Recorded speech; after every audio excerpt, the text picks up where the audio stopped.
Aujourd'hui, j'aborde le premier d'une série d'épisodes consacrés à la Première Guerre mondiale. Je vais donc vous parler d'un conflit qui est, pour employer une expression biblique, la genèse d'un siècle apocalyptique à bien des égards. Ce conflit, qui est originellement connu sous le nom de la Grande Guerre, va inaugurer un 20e siècle parsemé de tragédies, tirant brutalement les contemporains de leur sommeil d'une belle époque de fin du 19e siècle à l'insouciance relative. La guerre, aux dimensions généralisées qui éclatent en ce chaud été de 1914, va marquer toute une génération. La Première Guerre mondiale est un conflit qui va durer d'août 1914 à novembre 1918. Elle va impliquer plusieurs pays d'Europe, les États-Unis et d'autres pays du monde. Cette guerre va être l'une des plus destructrices et meurtrières de l'histoire. Elle va entraîner chez les soldats uniquement la mort d'au moins 10 millions d'entre eux, en plus de 20 millions de blessés. Tout en mobilisant plus de 65 millions d'hommes et de femmes dans les industries, elle va aussi faire 20 millions de victimes civiles. Cette guerre est la première que l'on peut qualifier de totale. Les belligérants y mobilisent toutes leurs ressources militaires et économiques. Dans quel but? Celui d'achever la victoire sur le champ de bataille, si bien que le terme « front intérieur » qui est fréquemment employé par les historiens, symbolise parfaitement cette nouvelle conception de la guerre dans laquelle la population civile derrière le front est directement engagée dans l'effort industriel et militaire. Allez, aujourd'hui, premier épisode d'une série sur la Première Guerre mondiale.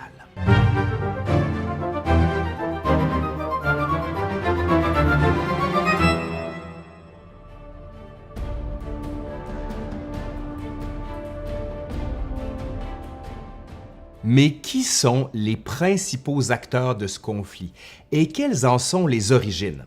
Rappelons que cette guerre généralisée est la résultante de tensions politiques, économiques et coloniales entre les grandes puissances européennes. Autrement dit, cette guerre divise le monde en deux camps. D'un côté, nous avons les puissances centrales, dirigées par l'Empire allemand et qui comprennent l'Empire austro-hongrois, l'Empire ottoman et la Bulgarie. De l'autre, nous avons l'Entente ou les Alliés, avec notamment la France, la Grande-Bretagne, la Russie, l'Italie, les États-Unis et d'autres partenaires. Des conséquences de la guerre, quatre empires dont les dynasties règnent sur l'Europe depuis des siècles sont rayées de la carte. La guerre de 14-18 va marquer une rupture avec ce qu'on peut appeler l'ancien monde du 19e siècle et ses valeurs. Par ailleurs, le conflit va laisser de sérieuses et graves conséquences sur les événements à venir au 20e siècle. On pense par exemple aux régimes fascistes qui vont naître dans les années subséquentes et on va aussi assister à la montée de régimes communistes. La Grande Guerre va aussi permettre l'émancipation de nouveaux États qui sont pour la plupart issus d'anciens empires. Par exemple, la Pologne, la Yougoslavie, la Tchécoslovaquie et les États baltes. Et croyez-le ou non, des conflits bien connus du 20e siècle, tels la Seconde Guerre mondiale, la guerre froide, le conflit israélo-palestinien, pour ne citer que ces exemples, tirent leur origine des événements dont la trame se déroule entre 1914 et 1918.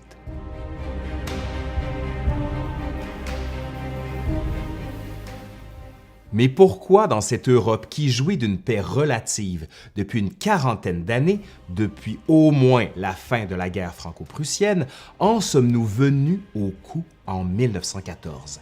Quelles sont les origines de ce conflit? Politiquement parlant, si on ne veut pas se casser la tête, la cause immédiate de la guerre est attribuée à l'assassinat à Sarajevo le 28 juin 1914 de l'archiduc François Ferdinand. Mais qui est ce personnage? En fait, François Ferdinand est ni plus ni moins que l'héritier du trône de l'Empire d'Autriche-Hongrie.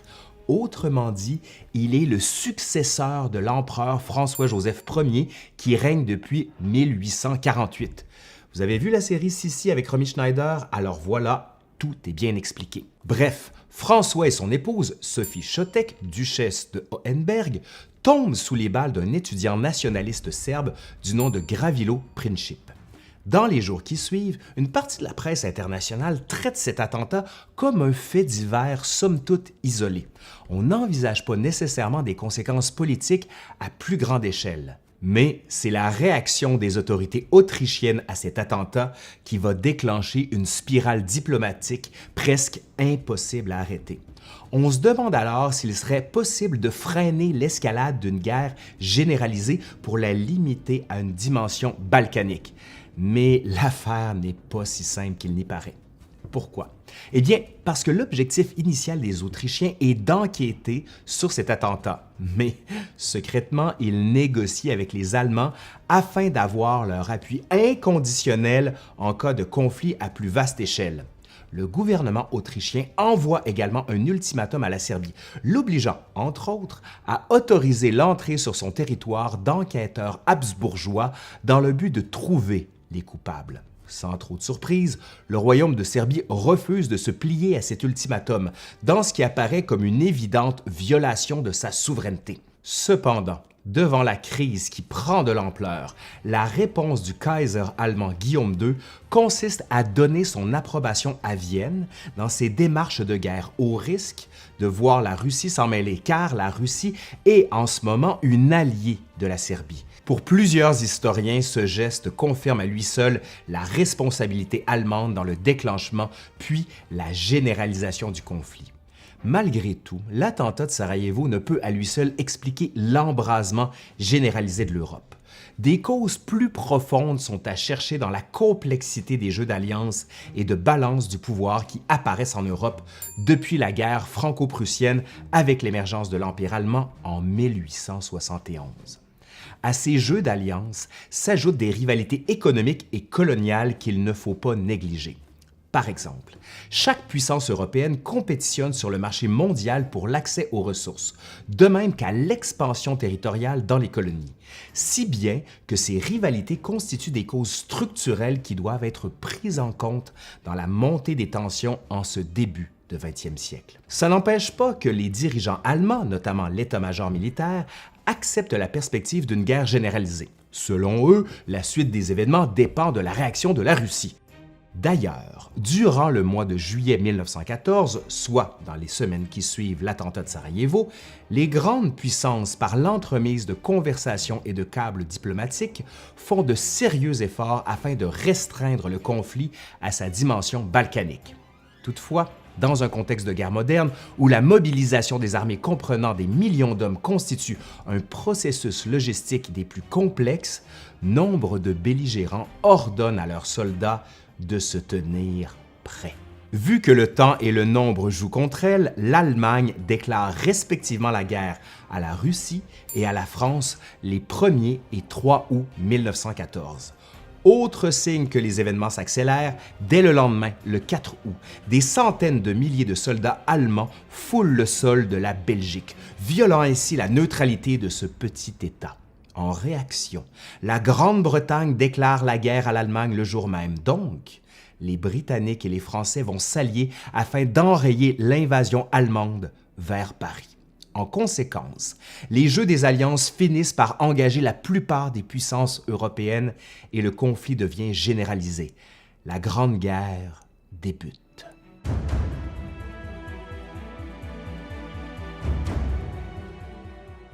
Mais une question étrange peut se poser, une question qui me vient à l'esprit et qui me tracasse. La guerre, normalement, c'est triste, c'est terrible, non? Pourtant, la guerre est accueillie avec joie par une majorité d'Européens. Pourquoi? Eh bien, on peut penser que bon nombre de personnes voient dans la guerre plusieurs possibilités d'émancipation, d'aventure ou plus simplement de libération d'énergie ou de pulsion. Pour les plus jeunes, le fait de participer à la guerre peut passer par une revalorisation de soi avec cette idée de quitter le cadre familial, banal et ennuyeux du quotidien et, qui sait, peut-être devenir un héros.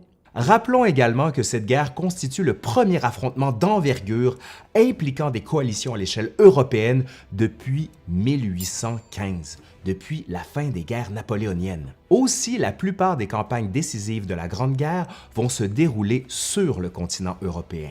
C'est donc dans ce contexte général que des millions de volontaires et de conscrits vont partir au front en ce chaud, très chaud été de 1914. Donc, qu'est-ce qui va se passer? Où est-ce qu'on va se battre? Honnêtement, ce n'est pas clair. On a seulement une vague idée où les combats vont avoir lieu. Les soldats et les civils ne sont pas tellement bien informés. À Paris, par exemple, on va dire « à Berlin, à Berlin ». Puis à Berlin, on va dire « allez, à Paris, à Paris ». Ouais, mais encore, on ne peut pas juste avancer au son du canon. On a besoin de quelque chose de plus concret comme information. Eh bien, je vous dirais que même les dirigeants politiques et militaires, ceux qui sont censés disposer d'informations fiables, n'en sont pas plus certains. On sait seulement que les états-majors militaires, dans les premières phases du conflit, vont tenter de mettre en œuvre des plans stratégiques qu'ils avaient conçus depuis environ une décennie. Par exemple, la France dispose de son plan 17, qui envisage une offensive immédiate en Alsace-Lorraine, offensive conjointe à un assaut russe sur le front Est. La Russie, justement, par son plan 19, prévoit un assaut simultané contre l'Allemagne et l'Autriche-Hongrie. De leur côté, les Austro-Hongrois hésitent à savoir qui de la Russie ou de la Serbie représente le véritable ennemi à abattre. Logiquement, la Serbie doit être écrasée, ne serait-ce qu'à des fins vindicatives, dans la foulée de l'attentat de Sarajevo. Quoique stratégiquement parlant, la Russie constitue un bien plus grand danger. Quant à l'Allemagne, elle dispose de son plan Schlieffen, qui part du principe que la guerre va être menée sur deux fronts, en prenant soin d'éliminer la France en premier, puis se retourner contre la Russie. Il semble donc qu'il n'y a que les Austro-Hongrois qui ont un objectif de guerre assez clair, celui d'anéantir la Serbie. Les autres puissances, même l'Allemagne, sont confrontées à la perspective d'une guerre totale de manière très rapide, si rapide qu'elles n'ont même pas le temps d'élaborer des objectifs de guerre précis. D'ailleurs, c'est seulement pendant les hostilités que les autres puissances vont entreprendre cette réflexion sur les fameux objectifs stratégiques. Bref, on part à la guerre sans plus ou moins savoir pourquoi, mais une fois bien plongé dans les tranchées, alors là, on commence à se demander où on s'en va avec tout ça. On note également que la notion de temps est importante, notamment pour les puissances centrales, qui souhaitent maintenant aller à la guerre, alors que certains États ennemis n'en sont pas à leur puissance optimale. La guerre est donc acceptée comme une fatalité, comme quelque chose de naturel dans le cycle de la vie. Bref, c'est la guerre. Il faut marcher en direction des territoires ennemis et remporter une victoire aussi rapide que décisive.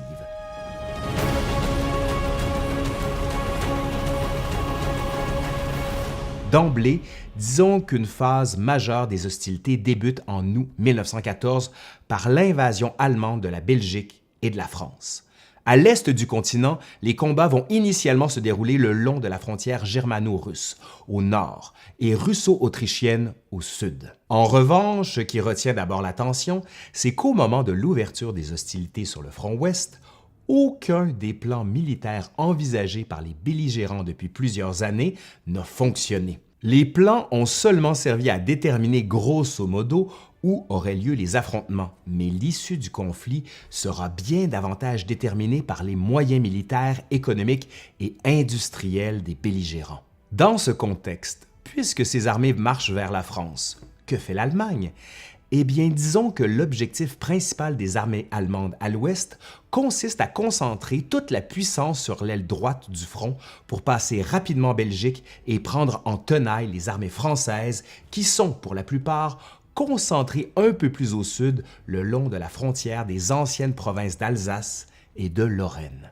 Autrement dit, tandis que les Allemands marchent sur Paris en passant par la Belgique, les Français foncent en rang serré au son des tambours et des clairons vers l'Alsace-Lorraine. Le mois d'août 1914, le premier de la guerre, est par conséquent extrêmement meurtrier pour les Français qui doivent battre en retraite à peu près partout. Heureusement pour les Alliés, les Allemands éprouvent de sérieux ennuis logistiques, d'importantes pertes au combat et des problèmes dans leur chaîne de commandement. À ce propos, le fait pour les Allemands de placer leur quartier général du front ouest à environ 300 km de la zone de combat n'est peut-être pas l'idée du siècle. Je dis ça, je dis rien.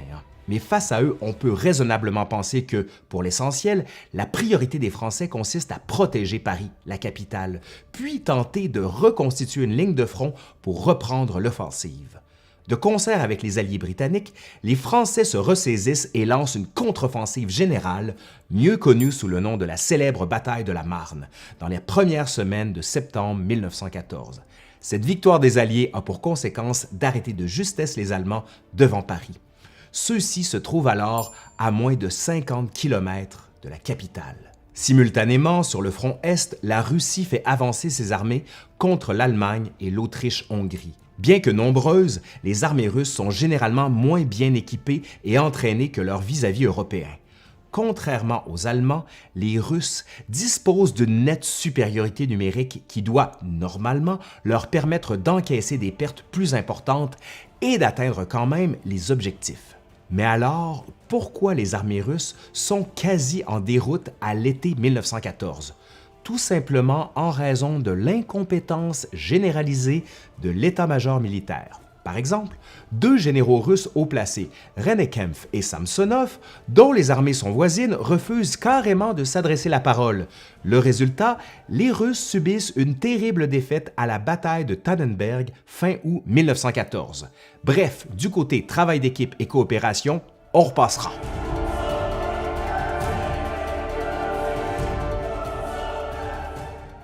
À la fin de 1914, soit après 5 mois de combats acharnés, la guerre à l'ouest, comme à l'est, est dans une impasse. Les principaux fronts sont stabilisés et les armées ne peuvent plus avancer. Les soldats sont également exténués, si bien qu'une pause est nécessaire. Peu de gens avaient envisagé que la guerre serait longue. On pensait qu'elle allait durer environ 6 semaines et, dans le pire des cas, que tout serait terminé pour Noël.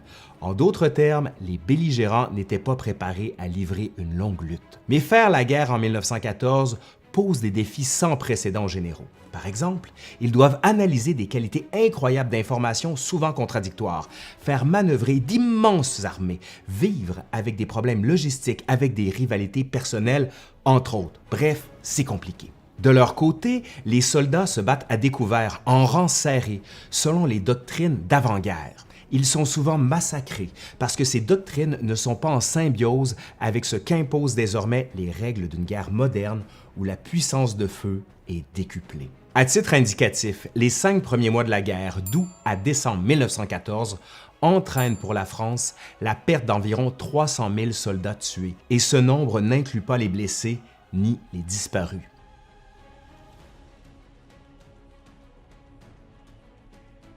On retient donc que la fin de 1914 marque l'échec des plans stratégiques des belligérants. Les Allemands n'ont pas vaincu la France en 6 semaines, malgré qu'ils occupent alors une portion importante de son territoire. Toutefois, les Allemands se consolent en pensant que les Alliés sont eux aussi épuisés et que l'on pourrait reprendre l'offensive plus tard dans de meilleures conditions. À l'est, les Russes ne parviennent pas à capturer une portion notable du territoire allemand, mais ils font des gains considérables aux dépens de l'Autriche-Hongrie. Ce qui m'amène à dire qu'à long terme, une guerre prolongée serait plus désavantageuse pour les puissances centrales dont les ressources sont limitées par rapport à celles des Alliés. Ceux-ci, justement, les Alliés, peuvent compter sur leurs empires coloniaux, sur le ravitaillement des pays neutres et sur un contrôle quasi total des mers qu'ils sécurisent dans les premières semaines du conflit. De plus, comme je l'ai dit, la guerre courte qu'on avait envisagée ne s'est jamais matérialisée. On s'est battu en 1914 quasiment à découvert, c'est-à-dire en rase campagne où le système des tranchées n'était pas encore parfaitement élaboré. Donc, ce type de combat est assez exceptionnel parce qu'il ne représente pas la norme des affrontements en 1914-1918. Par contre, le ratio très élevé des pertes pour cette première phase du conflit va de pair avec les batailles en rase campagne. Par la suite, d'autres théâtres d'opérations plus secondaires apparaissent. Par exemple, l'Empire ottoman entre en guerre aux côtés des puissances centrales en novembre 1914.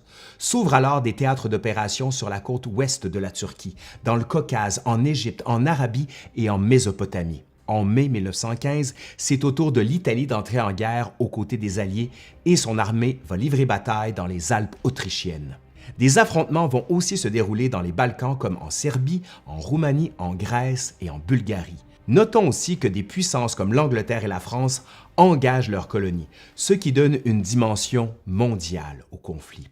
Il va y avoir aussi des combats en Afrique et en Asie où les Alliés vont s'efforcer de prendre les quelques colonies que possède l'Allemagne. Le conflit se polarise aussi du côté politique, notamment parce que les armées se fortifient de plus en plus dans les tranchées et qu'un dénouement rapide de la guerre est à oublier. À l'intérieur des pays, les diverses invasions créent une sorte d'urgence nationale où les populations sont désireuses de se battre pour leur patrie, ce qui fait que les législations suspendent leurs règles de fonctionnement pour donner plus de pouvoir aux militaires.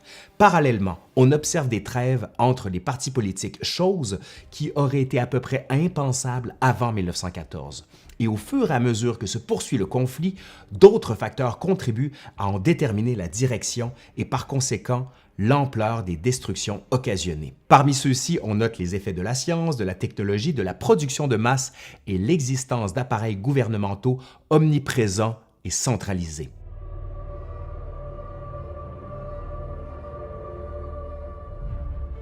Outre les opérations militaires, cette guerre amène à nous interroger également sur l'équipement et l'armement des soldats. Par exemple, en 1914, l'arme principale de l'infanterie est la carabine à culasse.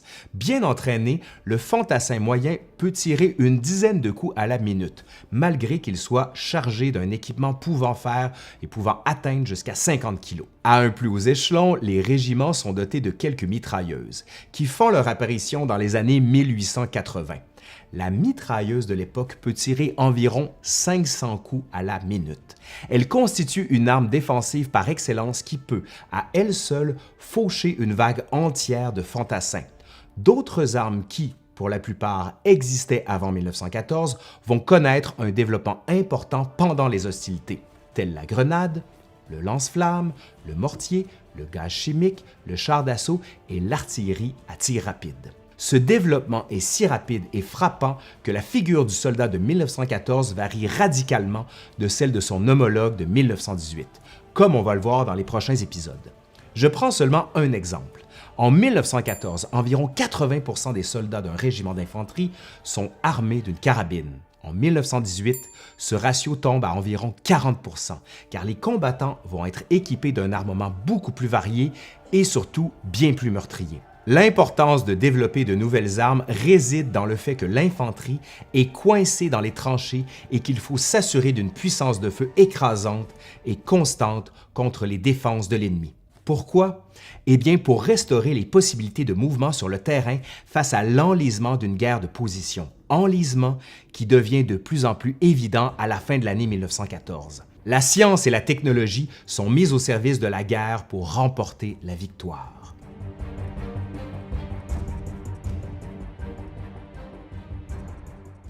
On note également que sur les mers, des combats navals ont lieu dans certaines parties du monde où les marines britanniques et allemandes s'affrontent. La guerre sur mer a surtout une importance économique. La principale préoccupation des belligérants consiste à garder ouvertes les voies maritimes. Dans quel but? Celui d'assurer un approvisionnement régulier en matières premières, en matériel de guerre et pour le transport des troupes. C'est pour ça que, dès le début du conflit, l'Angleterre pratique sur les côtes allemandes un blocus naval pour littéralement suffoquer son économie. La même année, l'Allemagne répond par la guerre sous-marine contre les navires marchands de ses ennemis. L'Allemagne va toutefois user avec parcimonie de la guerre sous-marine en 1914, notamment à cause de la mauvaise presse que son usage provoque, surtout lorsque des navires battant pavillon neutre sont coulés. D'autre part, la guerre de 14-18 est le premier conflit d'ampleur où l'aviation joue un rôle. Elle est initialement employée à des fins de reconnaissance des positions ennemies, notamment pour aider l'artillerie au sol à ajuster son tir et à faire de l'observation côtière. Des ballons stationnaires sont aussi utilisés en grand nombre pour observer les positions ennemies. Plus tard, l'aviation se perfectionne pour former des escadrilles de chasse, des escadrilles de bombardement et de lutte anti-sous-marine. Les avions peuvent transporter des mitrailleuses et des bombes pour appuyer l'infanterie au sol. Et bien que toutes les armes mentionnées existent avant 1914, il n'en demeure pas moins que les belligérants ne sont pas adéquatement préparés lorsque débutent les hostilités. Par exemple, dans l'optique d'une guerre courte, les réserves en munitions d'artillerie sont prévues pour environ 6 mois. Or, celles-ci sont déjà épuisées aux 3/4 après seulement 1 mois d'affrontement. C'est donc dire qu'on n'est pas vraiment préparé à mener une guerre sur le long terme. Comme on a vu, les premiers combats de la Grande Guerre sont en effet bien modernes par le nombre de soldats qui sont tués en si peu de temps, mais les batailles semblent s'être déroulées avec des conceptions et des mentalités stratégiques du 19e siècle.